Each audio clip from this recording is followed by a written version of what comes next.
Video session में हम कुछ टॉपिक कवर करेंगे, जिनमें से पहला टॉपिक है introduction to PageMaker. PageMaker एक एप्लीकेशन सॉफ्टवेयर है जिसके माध्यम से आप डीटीपी वर्क अपने कंप्यूटर सिस्टम के थ्रू कर सकते हैं। पेज मेकर को स्टार्ट करने के लिए स्टार्ट बटन पे क्लिक करके ऑल प्रोग्राम्स नाम के ऑप्शन में आप जाएंगे। यहां आपको एडोब नाम से एक फोल्डर दिखाई देगा। एडोब फोल्डर के अंदर पेज मेकर 7.0 और पेज मेकर 7.0 पे क्लिक करने के बाद क्लिक करेंगे एडोब पेज मेकर 7.0 पर।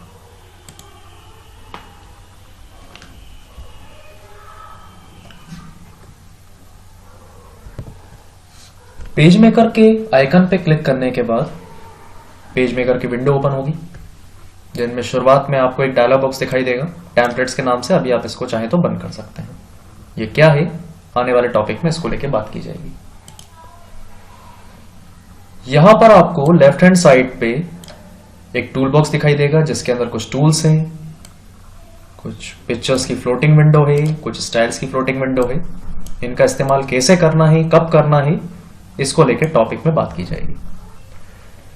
सबसे पहले पेज मेकर में वर्किंग एरिया होता है पेज, जिसे लाने के लिए फाइल मेन्यू में क्लिक करके सबसे पहला ऑप्शन न्यू ऑप्शन को सिलेक्ट करेंगे। न्यू ऑप्शन को सिलेक्ट करते ही एक विंडो आपके सामने आएगी, जिस विंडो पे होगा डॉक्यूमेंट सेटअप, जिसमें यह पूछा जाएगा कि किस साइज का आपको पेपर चाहिए, जिनमें ऑप्शंस आपके पास कुछ अवेलेबल रहेंगे। लेटर साइज का पेपर, लेबल, टैबलॉइड, A4। जरूरत के हिसाब से आप यहां पर पेज का साइज सेलेक्ट करेंगे। अब सेकंड ऑप्शन यहां पर आपको पूछा जाएगा ओरिएंटेशन। ओरिएंटेशन टॉल या वाइड, जो भी आप लेना चाहें, जरूरत के हिसाब से वो ले सकते हैं। एक बात, जो पेपर का आप साइज यहां से लेंगे उसका डायमेंशन यानी कि उसकी लंबान व चौड़ान इंचेस में आपको यहां दिखाई देगी। मैंने लिया है यहां पे A4, तो इसकी विड्थ यानी कि चौड़ान है 8.268 इंचेस और जबकि इसकी लंबान है 11.693 इंचेस। फिर आवश्यकता के अनुसार पेज सेलेक्ट करने के बाद ओके बटन पे क्लिक करें, तो यहां पर आपको वह पेज दिखाई देगा जो पेज जिस साइज का आपने लिया हुआ। ऊपर दिए जाने वाले option file, edit, layout, type, element, utilities, view, edit, यह कहलाते हैं मेन्यू बार, जो कि पिछले सेमेस्टर पीसी पैकेज में हमने एप्लीकेशन सॉफ्टवेयर इस्तेमाल करे थे, MS Word, Excel, PowerPoint. उनमें उस काम को करने के लिए, ऑफिशियल टास्क को कंप्लीट करने के लिए कुछ सहायक ऑप्शंस उपलब्ध होते थे मेन्यू के अंदर। वैसे ही यहां पर भी आपको कुछ ऑप्शंस दिए जाएंगे मेन्यूज के अंदर, जिनमें से अभी हमने सबसे पहला ऑप्शन देखा है फाइल के अंदर न्यू, नई फाइल को बनाने के लिए। ओपन, लगभग सभी जानते ही हैं कि सेव की गई फाइल को पुनः ओपन करने के लिए ओपन विकल्प का इस्तेमाल किया जाएगा। एक्टिव फाइल को बंद करने के लिए क्लोज, किसी फाइल को या डॉक्यूमेंट को सेव करने के लिए सेव, किसी नई जगह पर या नए नाम से सेव करने के लिए सेव एज। ये ऐसे ऑप्शन है जो अधिकांश तौर पर सभी एप्लीकेशन एडिटर सॉफ्टवेयर में कॉमन रहते हैं। अब सबसे ऊपर जहां दिखाई दे रहा है एडोब पेज मेकर 7.0 अनटाइटल्ड 1, यह कहलाता है title bar. Title bar PageMaker program window का शीर्षक बार है। टाइटल बार आपके डॉक्यूमेंट के नाम को प्रदर्शित करेगा। यदि आप एक नए डॉक्यूमेंट के साथ कार्य कर रहे हैं तथा अभी तक इसे किसी नाम नहीं दिया गया है, तो यह सामान्य रूप से अनटाइटल 1 प्रदर्शित करेगा। अगर आप दोबारा नई फाइल लेंगे तो अनटाइटल्ड 2 हो जाएगा। जैसे मैं यहाँ फाइल में गया, न्यू और ओके करा, अनटाइटल्ड 2। मेन्यू बार के ठीक नीचे कुछ आइकन्स आपको यहां पर दिखाई दे रहे हैं। इन आइकन को बोला जाता है स्टैंडर्ड टूल बार, जिनमें सबसे पहला आइकन है न्यू, नए डॉक्यूमेंट को लाने के लिए, जो फाइल में न्यू पर जाकर क्लिक करने से हमें डिस्प्ले होता है। दूसरा है ओपन, किसी सेव किए हुए डॉक्यूमेंट को, पेज मेकर के डॉक्यूमेंट को ओपन करने के लिए ओपन विंडो आपको दिखाई दी, ओपन पब्लिकेशन के नाम से। मौजूदा डॉक्यूमेंट को सेव करने के लिए सेव आइकन, जिस पर क्लिक करते ही आप अपने डॉक्यूमेंट को सेव कर सकते हैं। मैंने इसको सेव करा अपने कंप्यूटर के डेस्कटॉप पे।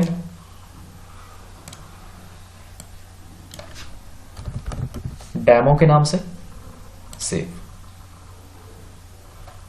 तो अब आप ऊपर देखेंगे, यहां पर सेव होने की लोकेशन सी ड्राइव के अंदर, यूजर के अंदर, डेस्कटॉप पे demo .pmd page maker document का एक एक्सटेंशन नेम होता है .pmd, याद रखिएगा।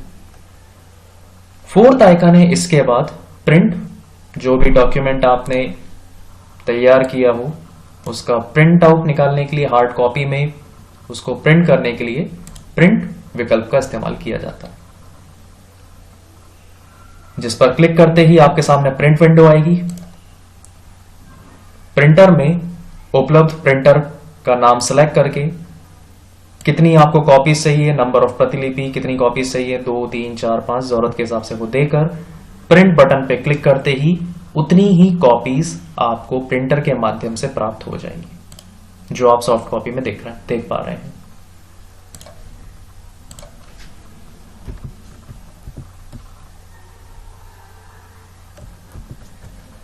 अब हम लोग बात करने जा रहे हैं टूल बॉक्स की, जिसमें कुछ टूल्स आपके पास अवेलेबल होंगे, जिनमें से बीच में से मैं आपको एक एक करके सारे बताऊंगा।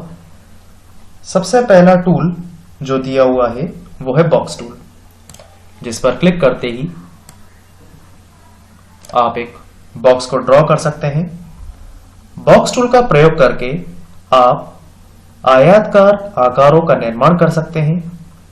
बॉक्स टूल का चयन कीजिए तथा डॉक्यूमेंट पर क्लिक कीजिए। आयताकार आकार का निर्माण करने के लिए इसको आप अपनी आवश्यकता के अनुसार जितना चाहें उतना ड्रैग कर सकते हैं। अगला टूल है सर्कल टूल, जो कि रेक्टेंगल टूल की तरह ही एक शेप ड्रॉ करने के लिए इस्तेमाल किया जाता है, परंतु सर्कल टूल से या तो सर्कल ड्रॉ किया जा सकता है या फिर एक एलिप्स ड्रॉ किया जा सकता है।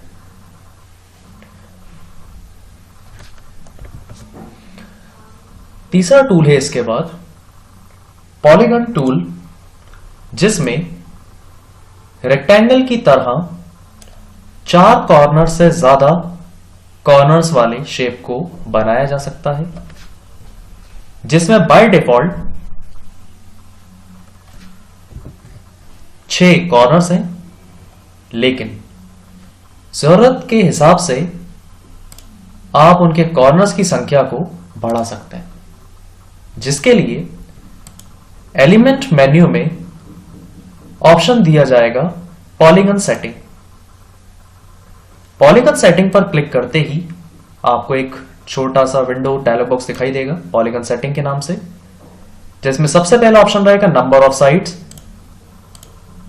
जरूरत के हिसाब से, जैसे मैंने कहा मुझे 10 साइड्स चाहिए, 10 कॉर्नर्स चाहिए, क्लिक करते ही यहां पे 10 कॉर्नर्स हो जाएंगे, यानी कि जरूरत के आधार पर कॉर्नर्स की संख्या को बढ़ाया व घटाया जा सकता है।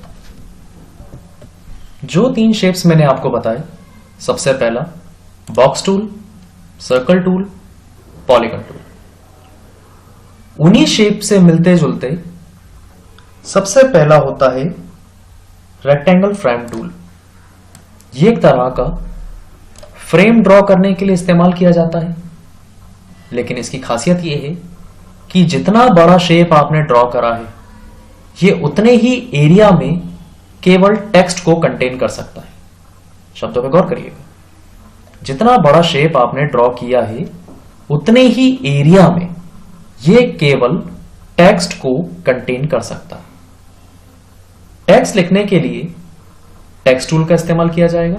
तो यहां से मैं क्लिक करूंगा टेक्स्ट टूल पर और इसका साइज मैं थोड़ा सा बढ़ा देता हूं, 30। अब रेक्टेंगल फ्रेम टूल के अंदर क्लिक करके मैं जो कुछ भी टाइप करूंगा, दिस इज द कंटेंट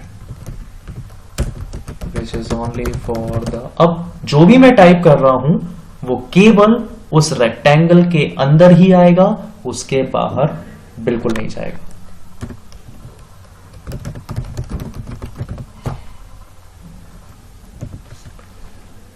ठीक उसी तरह सर्कल फ्रेम टूल है जो मैंने क्लिक करके ड्रॉ करा, दोबारा टेक्स्ट टूल लिया। अब इसके अंदर मैं लिखने की कोशिश करूंगा तो ये इसी सर्कल के अंदर रहेगा। Circular frame tool. अब कुछ टाइप कर रहा हूं तो वह दिखाई नहीं देगा। नीचे रेड कलर से जैसे ही आप पॉइंटर लेंगे, नीचे रेड कलर से आपको हाईलाइट होगा, जिसका मतलब यह है कि इसके अंदर और डेटा है। आप क्लिक करके उसको ड्रैग करिए। अगर उसका साइज बड़ा होता जाएगा तो अंदर दिखाई देने वाला कंटेक्स्ट भी आपको बराबर रूप से दिखाई देगा। अगला टूल है रोटेट टूल, जिसकी मदद से आप किसी भी ऑब्जेक्ट को मूव कर सकते हैं। मूव मतलब उसको रोटेट कर सकते हैं। तो किसी भी ऑब्जेक्ट पर क्लिक करें, पहले उसकी बॉर्डर पे, ताकि वो ऑब्जेक्ट सिलेक्ट हो जाए, फिर इसके बाद उसको मूव करना स्टार्ट करें। तो आप जरूरत के हिसाब से किसी भी ऑब्जेक्ट को घुमा सकते हैं।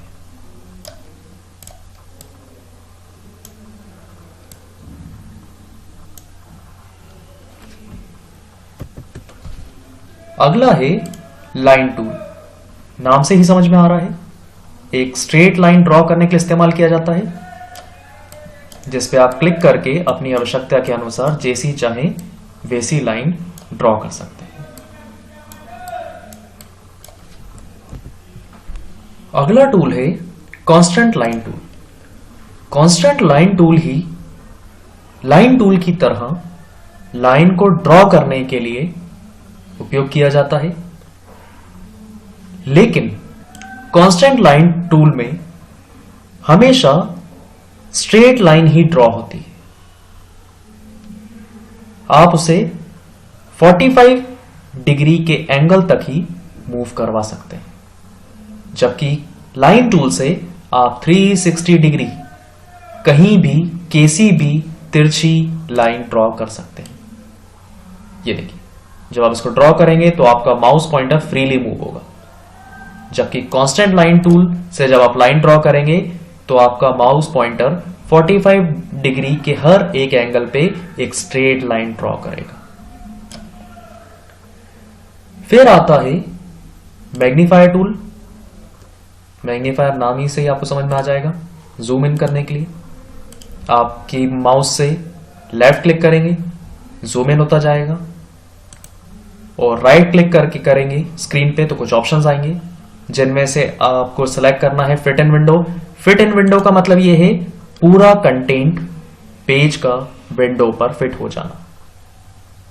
माउस से लेफ्ट क्लिक करेंगे तो जूम इन होगा, राइट क्लिक करके फिट इन विंडो ऑप्शन का चुनाव करेंगे तो पेज पूरी तरह से विंडो पर फिट हो जाएगा। अब किसी भी एक ऑब्जेक्ट या एक से ज्यादा ऑब्जेक्ट को सिलेक्ट करने के लिए पॉइंटर टूल का इस्तेमाल किया जाता है, जिसके माध्यम से आप किसी भी ऑब्जेक्ट को सिलेक्ट कर सकते हैं। सिलेक्ट करने के बाद या तो आप उसको एक जगह से दूसरी जगह मूव करवा सकते हैं, जहां ले जाना चाहें, उसका साइज कम ज्यादा कर सकते हैं,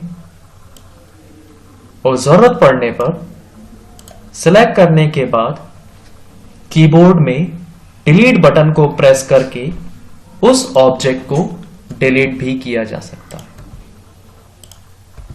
तो यहां पर हर एक ऑब्जेक्ट को सिलेक्ट करके मैं डिलीट बटन प्रेस कर रहा हूं, या फिर खाली स्क्रीन से ड्रैग करके सारे एलिमेंट को सिलेक्ट करके भी एक से ज्यादा एलिमेंट को सिलेक्ट कराया जा सकता है। एक बार फिर देख लीजिए, खाली स्क्रीन पे मैं अपना कर्सर ले गया, अब माउस से लेफ्ट क्लिक करूंगा और क्लिक को दबाए रखूंगा, ड्रैग करके यहां पे एक डैश करके रेक्टेंगल बनता जा रहा है, और जितने ऑब्जेक्ट इस रेक्टेंगल के अंदर आएंगे वो सारे सेलेक्ट होंगे। यहां पे राइट हैंड साइड पे मैंने एक लाइन छोड़ दी, तो बाहर बची हुई लाइन के अलावा सारे ऑब्जेक्ट सिलेक्ट हो जाएंगे। और डिलीट बटन प्रेस करके मैंने सभी ऑब्जेक्ट को एक साथ डिलीट भी कर दिया। अब अंतिम टूल है हैंड टूल। हैंड टूल का इस्तेमाल, जैसे मैंने जूम इन किया है काफी ज्यादा, तो विंडो के राइट हैंड साइड कॉर्नर पे मुझे स्क्रॉल बार मिलेगा, तो मैं इस पे ऊपर नीचे करके स्क्रॉल कर सकता हूं, लेफ्ट राइट स्क्रॉल कर सकता हूं, या जरूरत पड़ने पर आप हैंड टूल का इस्तेमाल कर सकते हैं, जिस पर आप क्लिक करके पेज को आराम से ग्रैब कर सकते हैं। ग्रैब मतलब होता है पकड़ना। ये मैं कुछ ऑब्जेक्ट ड्रॉ कर दे रहा हूं।